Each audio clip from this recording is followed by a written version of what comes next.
The stone makes a sound like bones breaking.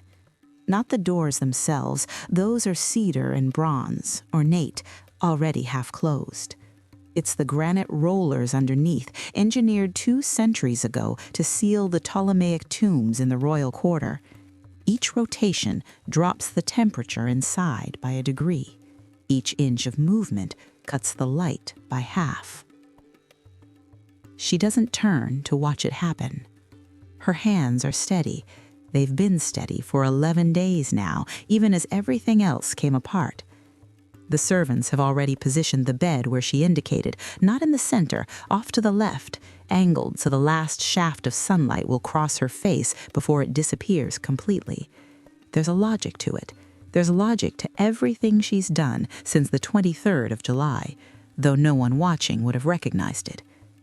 The air inside tastes like limestone and frankincense, like permanence, like a decision that cannot be revisited. Outside, the city is so quiet you can hear the Mediterranean against the harbor walls. 11 days earlier, Cleopatra's 7th Philopator, the woman who negotiated with Julius Caesar at 21, who rebuilt Egypt's economy, who commanded naval fleets and spoke 9 languages, had 3 choices. All of them were designed by someone else. This is what history doesn't prepare you for. The terror isn't in the dramatic moments, it's in realizing slowly that every option before you was placed there deliberately, that the appearance of choice is just another mechanism of control. The question isn't, how did Cleopatra die? The question is, when did she realize she was already dead? Because what happened in those final 11 days between the fall of Alexandria's outer defenses and the moment those tomb doors sealed wasn't a tragic romance. It wasn't a dramatic suicide for love. It was a masterclass in psychological siege warfare executed by the most patient predator Rome had ever produced. And Cleopatra saw every move 3 steps before it landed, which made it so much worse. August 1st, 30 BCE, Alexandria. The city hasn't fallen yet, but it's already lost. Octavian's forces control the approach roads, the grain silos, the freshwater channels feeding in from Lake Mareotis. He doesn't need to breach the walls. He just needs to wait. Every day that passes is a day Egypt's treasury drains. Every sunset is 1,000 more citizens questioning why their queen won't surrender. But that's not the sophisticated part. The sophisticated part is the rumor network. Octavian doesn't attack Alexandria's defenses, he attacks certainty. His agents seed contradictory information through the markets, the temples, the palace itself. One day the message is surrender and live in exile in Rome, honored and safe. The next day, Octavian has already promised the Senate he'll parade her in chains. Then, no, he wants to negotiate. He respects her. He'll let her children rule as client kings. Then, he's already given the order to kill them. None of it can be verified. All of it is plausible. This is what breaks people, not violence, uncertainty, the inability to plan, the erosion of trust in your own intelligence network. Cleopatra built her reign on information advantage. She maintained spies in Rome, in Athens, in Parthia. She knew Octavian's troop movements before his own generals did. Now, she can't trust anything. Her co-ruler, her son, Caesarion, just 17 years old, is already gone. She sent him south toward Nubia with enough gold to disappear, to maybe survive. She hasn't heard confirmation he made it. She won't. What she doesn't know is that Octavian's agents intercepted him 6 days ago near Berenice. They told him his mother had made peace, that it was safe to return. He believed them. Mark Antony is dead. Not metaphorically, literally. 3 days ago, August 1st, he received false intelligence that Cleopatra had already killed herself, and he fell on his sword, badly. It took hours. By the time they brought him to her, still alive, barely, there was nothing to say. He died knowing he'd been deceived, that she was still fighting, and that he'd removed the last military option she had. She didn't cry at his funeral. The servants remember that. She was calm, methodical. She gave orders about embalming, about the tomb, about which legions to contact for possible defection, as if there were still moves to make. Before we go deeper into these final days, let us know in the comments where you're watching from. We'd love to hear from you. And if you're new here, click the subscribe button so you never miss any of our upcoming videos. Now it's August 10th. Octavian sends an envoy, not a general, a bureaucrat, a freedman named Thyrsis. The insult is intentional. You don't send a freedman to negotiate with royalty unless you're signaling that royalty no longer exists. But Thyrsis is good at his job. He sits across from Cleopatra in the palace reception hall, still magnificent, still gilded, still pretending Egypt is a power that matters, and he offers her something nobody expected. Her life, her children's safety, a villa in Rome, a pension. All she has to do is surrender the treasury and leave the palace within 3 days.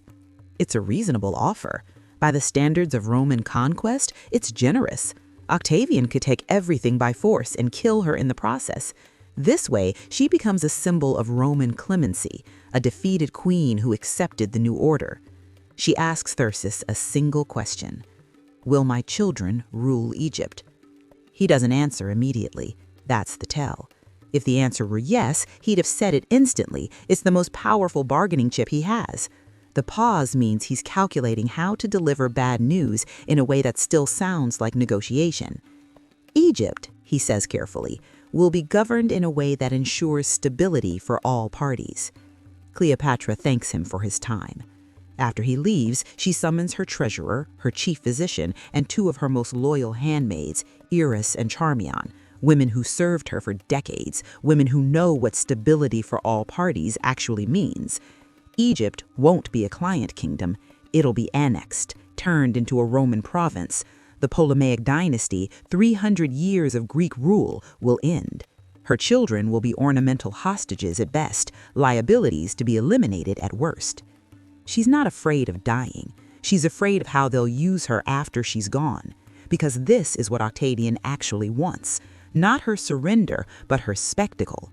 A living Cleopatra in Rome, paraded through the streets in chains during his triumph, transforms him from Octavian the administrator into Octavian the conqueror of the mythical East. It doesn't matter if she's dignified in captivity. The image alone, Egypt's queen, defeated, rewrites decades of Roman anxiety about powerful foreign women. She's seen it before. Octavian's sister was married to Antony. Octavian knows how to weaponize women in political theater. So she runs the calculation. If she's captured alive, she becomes a propaganda tool. Her death gets rewritten as cowardice or madness. Her children's claim to any legacy, Egyptian, Roman, or otherwise, evaporates. Egypt becomes a cautionary tale about the dangers of female ambition. But if she dies on her own terms, in a way that can't be paraded, in a way that denies Rome the spectacle, she can't win, but she can refuse to lose the way they want her to. August 12th, 30 BCE, 10:47 a.m. The timeline matters because of what happens at noon. Octavian's forces are scheduled to enter the palace at midday, not as conquerors officially, but as protective forces ensuring the safety of Egypt's transition. Cleopatra received the notification at dawn. It was phrased as courtesy. It was a countdown. She has 1 hour and 13 minutes. The mausoleum she chose isn't the grand Ptolemaic complex where Alexander's body allegedly rests. It's smaller, personal. She'd been building it for 2 years, officially as a meditation space, a place of reflection. In reality, it was always this, a fallback position. The architect who designed it died 3 months after completion. Accident, officially. No witnesses to the interior layout. She enters with Eris and Charmian. The doors close behind them, cedar reinforced with bronze, designed to be sealed from inside. The mechanism is simple. Once the stone rollers engage, it takes a gang of laborers half a day to reverse them. By design, tombs aren't meant to be opened quickly. The room is 12 paces across. The bed is positioned exactly where she specified. Scrolls are stacked against the west wall, works of philosophy, astronomy, poetry. Not random choices, each one a message about how she wants to be remembered, as an intellectual, a scholar, not the seductress Rome will inevitably paint her as. On a small table, figs, wine, a sealed clay vessel. The physician told her it would take between 11 and 18 minutes, depending on body mass and how much she'd eaten that day. She'd fasted since midnight. Call it 12 minutes. Here's what most accounts get wrong. They focus on what killed her, the snake, the poison, the method.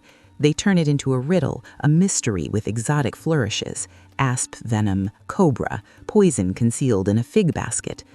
But the method isn't the terror. The terror is the clarity. Because Cleopatra doesn't rush, she doesn't panic, she dictates a final letter to Octavian, brief, formal, requesting burial beside Antony. She arranges her robes, she positions herself on the bed in a specific posture, one arm extended, head slightly elevated, regal even in death, denying them the twisted corpse, the undignified ending. Charmian applies the cosmetics, Iris holds the mirror. They're crying. She isn't. The clay vessel contains a compound, concentrated extracts likely hemlock and opium derivative, mixed with something faster acting.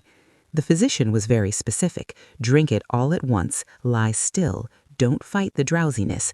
The heart will slow, the breathing will shallow, but there won't be convulsions. It'll look peaceful. It has to look peaceful. Because the body is evidence. The Romans will examine it, they'll write about it. And if it looks tortured, if it looks desperate, the narrative becomes she was so terrified of Roman justice she died in agony.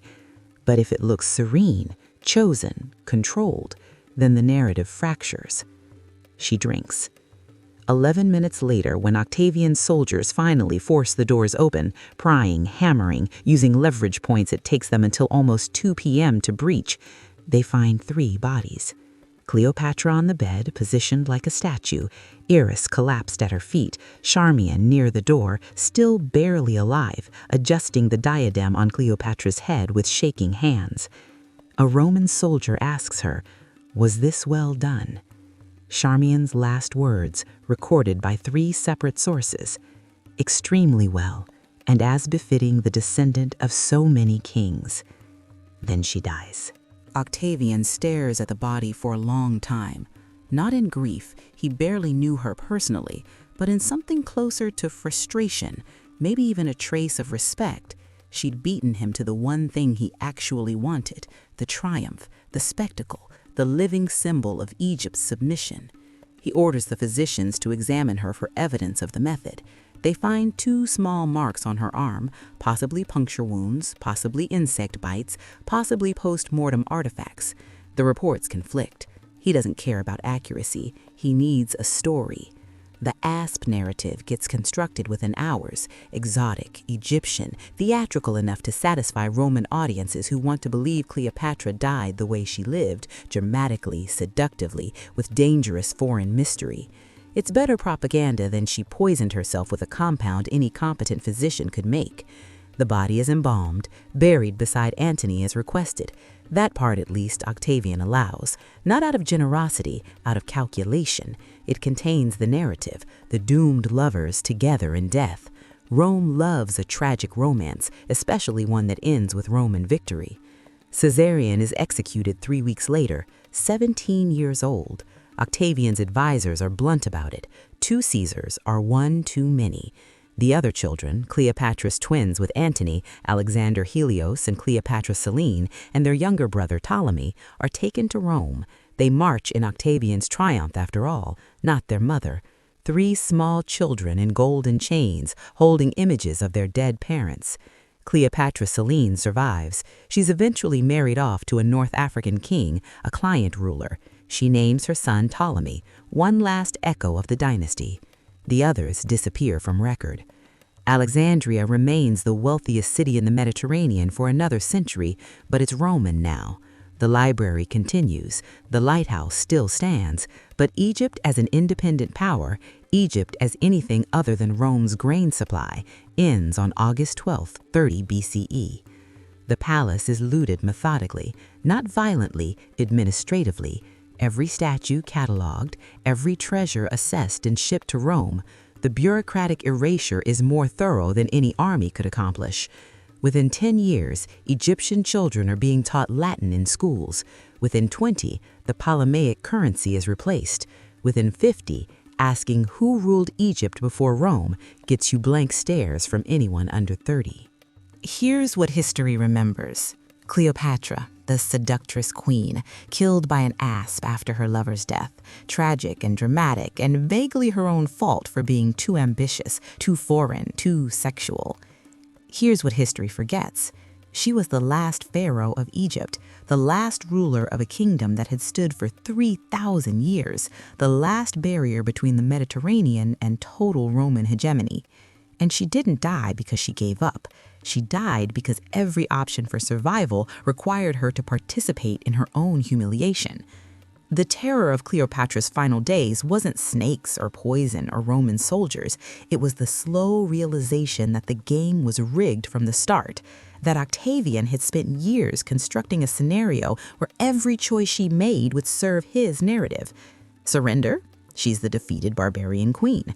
Fight? She's the irrational woman who couldn't accept reality. Flee? She's the coward who abandoned her people. Die dramatically? She's the seductress who couldn't live without her man. The only move he didn't account for was the one she made. Die boring. Die in a sealed room privately without witnesses in a way that couldn't be spectacularized. Die in a manner so controlled, so deliberate that even the method remains disputed 2,000 years later. Because if they can't agree on how she died, they can't fully own the narrative. The asp story? It sticks around because it's useful. It turns a calculated political suicide into an exotic fable. It makes Cleopatra seem impulsive, emotional, aligned with dangerous Eastern mysticism. It distracts from the uncomfortable truth. She outmaneuvered Rome's best strategic mind in the only arena she had left, her death. Octavian became Augustus, the first emperor of Rome. He ruled for 40 more years, built temples, roads, aqueducts, transformed Rome from a republic into an empire. But he never got his Egyptian triumph. Not really. He paraded the children, the treasures, the symbols. But the woman herself, the one who'd seduced Caesar, who'd allied with Antony, who'd positioned Egypt as Rome's equal for 2 decades, she slipped away in a locked room with 2 handmaids and a cup of poison. That's the part they don't teach in schools. Not that she died tragically, but that she died free, in the only way left available. The tomb was never found, not definitively. Octavian had it sealed, and the records of its location were deliberately obscured, possibly destroyed. Maybe he was worried it would become a pilgrimage site. Maybe he just wanted to deny her even the dignity of a known grave. Either way, Cleopatra got what she wanted. She's not in Rome, not in chains, not on display. She's somewhere under Alexandria, a city that still bears her mark, in the language, the architecture, the genetic memory of a place that was once the center of the world. And every few decades, archaeologists announce they're close to finding her, but they never do. The last queen of Egypt remains hidden, unreachable, still refusing to be paraded, still denying Rome the last word.